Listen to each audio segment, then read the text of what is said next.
In our previous class, we studied discount given at the time of sale or before the sale. So we said if seller is giving discount at the time of sale or before the time of sale, then it is allowed if it is mentioned on the invoice.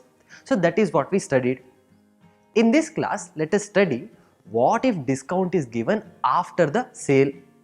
Say sale happened in January but discount is given in the month of March. How do we calculate the value? Whether this discount is deductible from the value. Let us take a simple example to understand this. Say I am an owner of Apple showroom. So I have a showroom of computers and say that I sold 10 computers to a company. Now each computer costed 1 lakh rupees each. So what is the total value of the computers that I sold? It is 10 lakh rupees. So I gave them an invoice of 10 lakh rupees plus 2 lakh rupees as GST. So total how much they should pay me? They should pay me 12 lakh rupees. Now the company said, the buyer said that they don't have cash now but they want 12 months credit period. So they will pay within 1 year.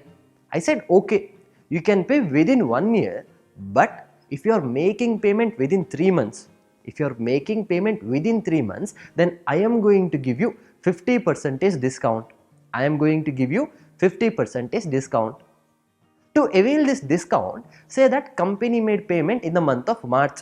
So they made payment within 3 months. So they made the payment in the month of March. Now, how much payment did they make? They make only 5 lakh rupees payment, that is 50% of the value. Now the question is, what is the value of my supply? Is it 10 lakh rupees what I originally mentioned on the face of my invoice, or is it 5 lakh rupees which I actually received from my customer? Now if you say it is 5 lakh rupees, I have to pay GST on 5 lakh. If you say the value of supply is 10 lakh, I have to pay GST on 10 lakh rupees.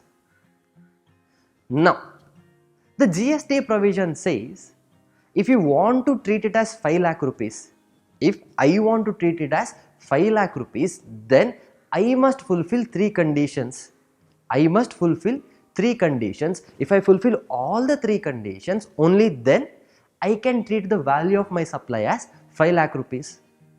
The first condition says there should be an agreement between me and the company, or between seller and buyer, that this discounts exist. Say when I said that if you make payment within 3 months, I am going to give discount. This should be entered into an agreement on the date of sale. Now let us say that there was an agreement between me and the buyer. So the first condition is satisfied. The first condition says there should be agreement between seller and buyer about this discount. So there was an agreement between us which said if he makes a payment within 3 months, I am going to give him 50% discount. So the first condition is satisfied. Let us look at the second condition. Now the second condition is invoice linkage should be possible.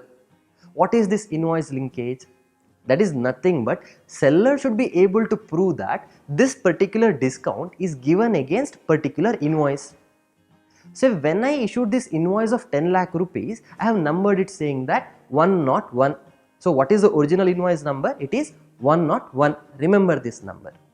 Now in the month of March, the buyer is making the payment. So he is making a payment of 5 lakh rupees. So when I am receiving 5 lakh rupees, I will issue him a receipt. So what will I write in that receipt? I will write 5 lakh rupees received from this company, and also I will write 5 lakh rupees is given as discount. In the bracket I will write discount given against invoice number 101. So in the receipt itself I have clearly mentioned that discount is against invoice number 101. So now it is nothing but discount is linked to the original invoice. So the second condition is invoice linkage should be possible. So what was the first condition? There should be agreement between seller and buyer. The second condition is invoice linkage should be possible. Now let us look at the third condition. Third condition says buyer should proportionately reverse the input tax credit.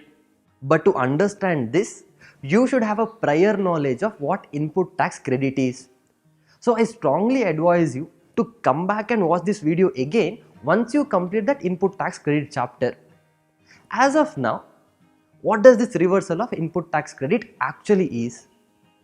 Let us say that I issued the invoice of 10 lakh rupees plus 2 lakh in the month of January, and my buyer company has claimed credit of that entire 2 lakh rupees. So they have claimed credit of 2 lakh rupees.